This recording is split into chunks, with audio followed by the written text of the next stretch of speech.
ये बात कह रहा हूँ कि भाई ये बहुत ही अहम और हिंदुस्तान की तारीख़ का बिलखुसूस मुसलमानों के लिए, सेकुलर हिंदू और दीगर कौम वालों के लिए बड़ा अहम इलेक्शन है।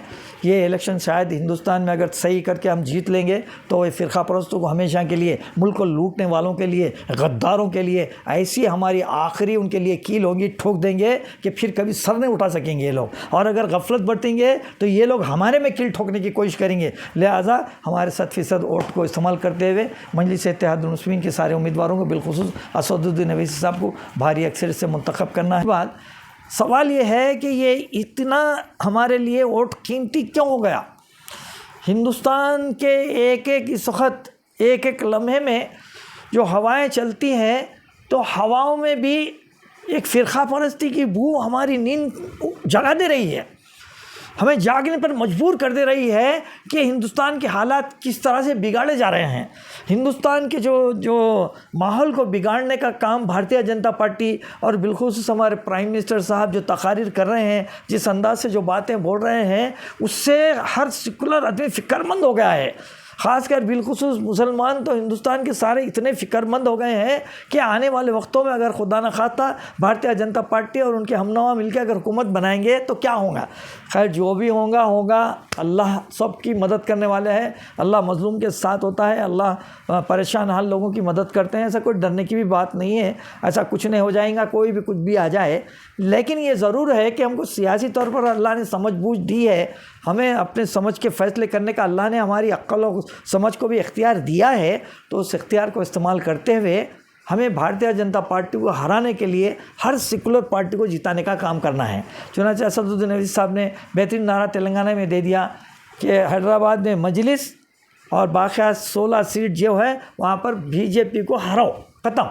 ये नारा है, ये नारा सारे हिंदुस्तान में यही है कि जहाँ जो बीजेपी को जहाँ हरा सकते हैं वहाँ हराने वाले उम्मीदवार को वोट दिए जाएँ। सारे मुसलमान भी वोट दे दें, सारे सेकुलर लोग भी वोट दे दें। और एक बात, मैं ये बात ज़रूरी समझता हूँ कहना कि लोग कह रहे हैं कि मुसलमानों की लड़ाई है ये, अब मुसलमान भारतीय जनता पार्टी को हराने के लिए बहुत सरगर्म रहना चाहिए, मुसलमानों की बहुत बड़ी दुश्मन भारतीय जनता पार्टी है। यकीनन मुसलमानों की दुश्मन है, लेकिन ऐसा नहीं है कि हिंदुओं की दोस्त है। हिंदू भाई सेकुलर लोग ये हिंदुस्तान में समझ चुके हैं, जाग चुके हैं, हमसे ज़्यादा जाग चुके हैं। वो तो जाग चुके हैं, बल्कि आज सारी इंडिया इत्तेहाद जो बना है वो जागने की अलामत है। आज जितने लोग जेलों में चले गए हैं, 2 चीफ मिनिस्टर जेलों में हैं, डिप्टी चीफ मिनिस्टर जेल में हैं, मिनिस्टर्स जेलों में हैं, कई एमपीज जेलों में हैं, एमएलएस जेलों में हैं। क्या मुसलमान हैं? सिवाय वो नवाब मलिक के अलावा दूसरे कौन थे? नवाब मलिक तो ज़मानत पे आ गए बेचारे दवाखाने में, अल्लाह उनको सहायता करे। तो बहरहाल मेरा बोलने का मतलब ये है कि हिंदुस्तान में करोड़ों सेकुलर हिंदुस्तान की तरक्की चाहने वाले, एकजहती चाहने वाले, हर मज़हब को मिल के रहने का एक ख्वाब देखने वाले कई हिंदू लोग रहते हैं, करोड़ों रहते हैं। बल्कि ये चंद लोग, मेरे को तो ऐसा मालूम होता है ये कि भाई ये इस नुक्ते पे बड़ा एक बहुत ही फ़िक्रमंद अंदाज में आप गौर व फिक्र करें कि ये मेरे को तो ऐसा नज़र आता है कि चंद लाख लोगों को एक हायर करके हमारे मुल्क को तबाह करने के लिए इनको खुसूसी तरबियत देके एक फ़िरका परस्ती का माहौल पैदा करके मुल्क को अंदर से खोखला करके करोड़ों लाखों करोड़ों रुपए इसमें से मुल्क का तबाह बर्बाद करके आपस में लड़ाई झगड़ा करके इक़्तिदार चला के मुल्क को कमज़ोर करने की पॉलिसी है। इस कमज़ोर करने की पॉलिसी जो बना रहे हैं उन लोगों का शिकार ये भारतीय जनता पार्टी वाले लोग हैं। और सारे हिंदू ये समझ चुके हैं, मुसलमान समझ चुके हैं, मुल्क की मोहब्बत करने वाले जितने हम सारे लोग हैं, मुल्क से मोहब्बत करने वाले समझ चुके हैं। इसीलिए सब मिलकर इन गद्दारों का, ये बीजेपी के लोग जो मुल्क से गद्दारी कर रहे हैं, आपस में लड़ा रहे हैं, लाखों करोड़ रुपए लोगों को, 22 लोगों को माफ़ कर दिए, बड़े बड़े लोगों को कर्जे माफ़ कर दिए और कई इलेक्ट्रल बॉन्ड के ज़रिए हज़ारों करोड़ रुपए जो सो खुफिया तौर पर जमा कर लिए, कई हज़ारों करोड़ रुपए चंदे लेकर अपनी हुकूमतें चला रहे हैं, लूट रहे हैं मुल्क को। ये सारा एक सिर्फ मुसलमान नहीं देख रहा, हिंदुस्तान का हर हिंदू, मुसलमान, सिख, ईसाई देख चुका है और सब मुत्तहिद हो चुके हैं। और इनके साथ मिलकर मुसलमानों को भी शाना चलकर भारतीय जनता पार्टी को हराने के लिए हर सेकुलर भारतीय जनता पार्टी के अगेंस्ट में जो मजबूत उम्मीदवार है उसको वोट देने की अपील मजलिस भी की, हमारे सदर मजलिस ने भी किया है, मैं भी वही अपील कर रहा हूँ। ये लड़ाई सिर्फ हमारी नहीं है भाई, ये लोग बोल रहे हैं खून की नदियाँ बजाएंगे, नहीं नहीं नहीं, ये नदियाँ होती हैं, मैंने की बातें छोड़ दो, ये नदियाँ ऐसे ही नहीं बजाते। अब जो चुड़ी के बच्चे नहीं है, 20 करोड़ 25 करोड़ जो मुसलमान हैं लेके यूँ यूँ काट देंगे, नहीं। हमारे साथ हिंदू भाई हमारे खांदे को खांदा लगा के सेकुलर मुहिब वतन जो धट रखते हैं, इंसानियत रखते हैं, करोड़ों हैं, वो पूरे हमारे साथ है। वो हम मिलके इनको ख़त्म कर देंगे, यानी मतलब सियासी तौर पर ख़त्म कर देंगे, इनका जनाजा निकाल देंगे इंशाल्लाह। आने वाला वक्त 4 जून को जब काउंटिंग शुरू होंगी, पहले ही रुझानात से भारतीय जनता पार्टी का बेड़ा गर्क हो जाएगा। लेकिन इस बेड़ा गर्क करने के लिए सबसे अहम बात यह है कि मुसलमान वोट डालते ज़रूर हैं, लेकिन फ़ीसद उनका बहुत कम होता है। तो गोया अगर हम मिसाल के तौर पे अगर हमारी 20 करोड़ आबादी जो हुकूमत के हिसाब से अगर है, तो हो सकता हमारे 15 करोड़ वोट होंगे हमारे। तो 15 करोड़ वोट में अगर हम 5 करोड़ वोट इस्तेमाल करें तो ये तो कामयाबी नहीं है। 15 करोड़ में हम 14 करोड़ 13 करोड़ वोट, यानी 70-80% अगर हम 80% अगर हम वोट इस्तेमाल करें, तो ये भारतीय जनता पार्टी के मद्दे मुकाबिल जो सेकुलर उम्मीदवार जो जीतने के काबिल है, उसको भारी अक्सरियत जीतने का मौका मिलेगा। या कम से कम अगर कम से कम वोटों का भी मुकाबला हो रहा तो हमारे वोट उनको जिता देंगे।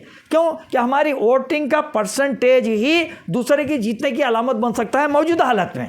जहाँ हम अक्सरियत से जीत रहे हैं, वहाँ पर अगर एक 50% वोट ले लिए भी तो हम जीत जाते हैं, वो एक अलग बात है। लेकिन जहाँ पर मुकाबला बीजेपी का और सेकुलर फोर्सेस का ऐसा मुकाबला है कि 10-5 हज़ार से वोट जीतते हैं, तो फिर वहाँ पर जिताने के लिए मुसलमान अपना खाली परसेंटेज बढ़ा दो। वोट का परसेंटेज जो है, पोलिंग का परसेंटेज जो है, जो राय दही का फ़ीसद जो है, वो बढ़ा के हमको 80% करना पड़ेगा।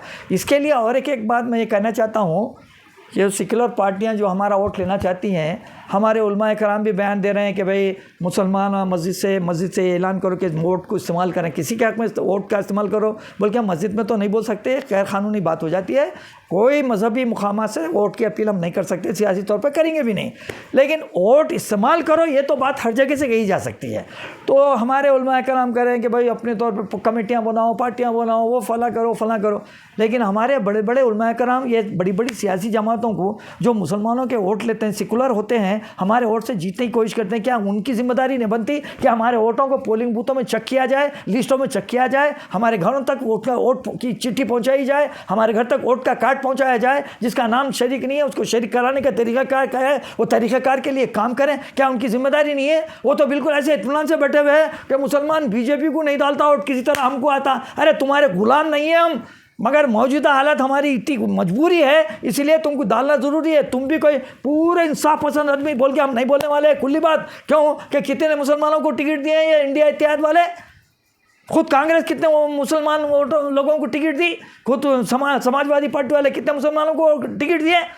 लेकिन उसके बावजूद भी हम ये छोटे मोटे गिले शिकवे भूल के भारतीय जनता पार्टी को हराने के लिए जब सेकुलर फोर्सेस की हम तायद कर रहे हैं, तो सेकुलर फोर्सेस का भी काम है कि हमारे वोट लेने के लिए उन्होंने भी अपने तरीक़ाकार इख्तियार करें, उनके वसाइल को इख्तियार करें, उनके वसाइल को इस्तेमाल करें, इंटरनेट के ज़रिए उनके जगह जगह बूथ डालें, हमारे लोगों को बुलाएं, हमारे लोगों को बुलाकर वोट में शमूलियत का मामला देखें और उनकी चिट्ठियाँ, उनके कार्ड उनके हवाले करें। क्यों? उनका जिम्मेदारी नहीं है, हमारी जिम्मेदारी। हम हिंदू भाइयों के लिए भी वोट के लिए काम करेंगे, उनकी भी चिट्ठियाँ उनको पहुँचाएंगे, उनके भी नाम उनको बताएंगे। हम सब मिल के लड़ाई लड़ना है। ये सिर्फ मुसलमानों की लड़ाई भारतीय जनता पार्टी से नहीं है। परसों जो कांग्रेस के मैनिफेस्टो पे वज़ीर आज़म ने जो बयान दिया है, वह दुनिया की तारीख़ में एक बहुत ही फ़िरक़ा परस्ताना बयान किसी भी रियासत का जो प्राइम मिनिस्टर या सदर होता है या इक़्तिदार आला होता है, किसी ने भी दुनिया में ऐसा बयान नहीं दिया होगा जो मोदी साहब ने बयान दिया कि हिंदुस्तान की सारी संपत्ति लूटकर मुसलमानों को देने के लिए कांग्रेस काम कर रही है बोल के।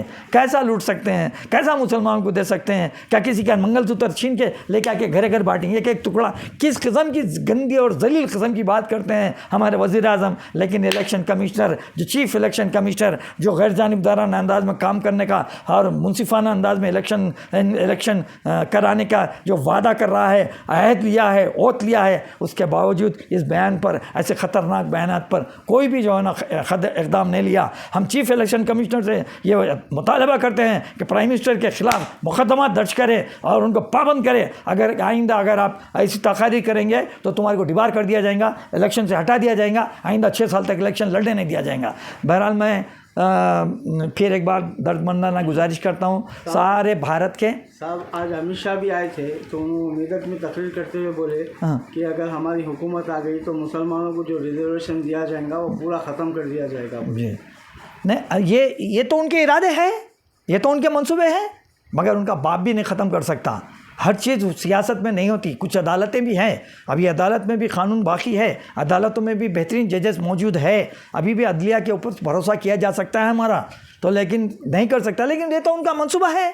हमारे को तो NRC के ख़िलाफ़, CAA के ख़िलाफ़, मुस्लिम पर्सनल लॉ बोर्ड में मतलब मुस्लिम पर्सनल लॉ में मदाखलत के ख़िलाफ़, हमारे ट्रिपल तलाक़ के जो कानून बनाया गया है उस कानून को ख़त्म करने के लिए, और दिगर जो भी हमारी मजहबी शिनाख्त के मामलात में रुकावट बन रहे हैं, हमारी माशी तरक्की के लिए जो रुकावट बन रहे हैं भारतीय जनता पार्टी वाले, उनके ख़िलाफ़ हमको वोट देना है। अगर BJP आई तो ये काम कर सकती है, लेकिन नहीं आने के लिए हमको पूरे मुत्तहदा तौर पर BJP को हराना इस वक्त की एक अहम ज़रूरत है। इसीलिए उलमाए कराम ने भी बयान दिया है, सियासी लोगों ने भी बयान दिया है कि ये वक्त करो या मरो का वक्त है। ये सियासी तौर पर वोट डालो, जीतो और हराओ। वोट डालो तो हमेशा डालते होंगे, लेकिन आपके 7% 99% वोट डालो।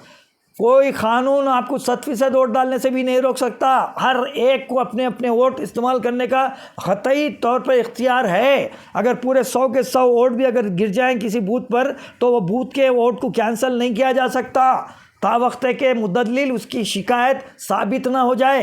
तो इसीलिए हमारी इस वक्त बहुत शदीद ज़रूरत है भाइयों। मैं दिल की गहराइयों से सब सारी बातों को सियासी तौर पर जानते हुए आपसे गुजारिश करता हूँ कि जिस घर में 10 वोट है तो 10 वोट के 10 वोट पूरे जाकर भारतीय जनता पार्टी के ख़िलाफ़ जो उम्मीदवार जीत रहा, जो सेकुलर हो, उसको वोट डालें। भारतीय जनता पार्टी को हराने वाले हर उम्मीदवार को जो सेकुलर है उसको वोट डालें। ये मजलिस का नारा है, मजलिस में भी यही नारा दिया है, मैं भी यही नारा दे रहा हूँ। और मैं बिलखुसूस से इम्तियाज़ जलील साहब को, अभी उनका नहीं हुआ मरहला, तीसरे में है शायद, वो 13 तारीख को बोलेंगे। हाँ हमारे साथी थे, तीसरे मरहले में इम्तियाज़ जलील साहब का और असद साहब का तो तीसरे मरहले में है। कल जो है ना हमारे अख्तरुल ईमान साहब का है। ये अपने अपने वोटों का भारी अक्सर से इस्तेमाल करें, चूँकि हमारे सिद्दीकी चैनल साहब के सुभान सिद्दीकी साहब हमारे ऐसे मौक़ों पर किसी हाल पहुंच जाते हैं, हमारा इंटरव्यू लेते हैं, वो बड़ा उनका ममनून और मशकूर हूँ मैं। और उनके चैनल को आप सब्सक्राइब करें, सिद्दीकी चैनल को, और सब्सक्राइब भी करें और लाइक और शेयर भी करें। और ज़्यादा से ज़्यादा हमारी जो अपील है, ये अपील को पहुँचाएँ। मैं सियासी तजुर्बे को पेश नज़र रखते हुए ये बात कह रहा हूँ कि भाई ये बहुत ही अहम और हिंदुस्तान की तारीख़ का, बिलखुसूस मुसलमानों के लिए, सेकुलर हिंदू और दीगर कौम वालों के लिए बड़ा अहम इलेक्शन है। ये इलेक्शन शायद हिंदुस्तान में अगर सही करके हम जीत लेंगे तो ये फ़िरका परस्तों को हमेशा के लिए, मुल्क को लूटने वालों के लिए, गद्दारों के लिए ऐसी हमारी आखिरी उनके लिए कील होगी, ठोक देंगे कि फिर कभी सर नहीं उठा सकेंगे ये लोग। और अगर गफलत बरतेंगे तो ये लोग हमारे में कील ठोकने की कोशिश करेंगे। लिहाजा हमारे 7% वोट को इस्तेमाल करते हुए मजलिस इत्तेहादुल मुस्लिमीन के सारे उम्मीदवारों को, बिलखुसूस असदुद्दीन अवैसी साहब को भारी अक्सर से मुंतखब करना है। और बुनियादी तौर पर तमाम पार्टी के जो वर्कर्स लोग काम कर रहे हैं, हमारी पार्टी के हो या किसी और पार्टी के हो, वो एक हिंदुस्तान की दोबारा एक अजीम आज़ादी हासिल करने के लिए घर घर पहुंचकर, जिस तरह अंग्रेज़ों के ख़िलाफ़ लड़े थे हम, उसी तरीके से घर घर पहुंचकर हम एक एक वोट को दलाकर ये काले अंग्रेज़ी बोलूँगा, सौले अंग्रेज़ बोलूँगा, ये भारतीय जनता पार्टी वालों को हराने की एक आज़ादी की जंग में हिस्सा लेने के लिए हम हर 7 फेस है ना हमारे पास इलेक्शन के, 7 फेस है ना जुमला, 7 फेस में पूरे 7% अपने वोट इस्तेमाल करें। मुसलमान ही नहीं, सारे हिंदू भाई, सेकुलर भाई, और जो भारतीय जनता पार्टी के गद्दारों से इनसे छुटकारा लेना चाहते हैं, सब 7% वोट हासिल करके इनको भारी अक्सरियत से जीत कर उनको नाकाम करें। यही कहते हुए अपनी बात ख़त्म करता हूँ। वाखिर दावाना वल्हम्दुलिल्लाहि रब्बिल आलमीन।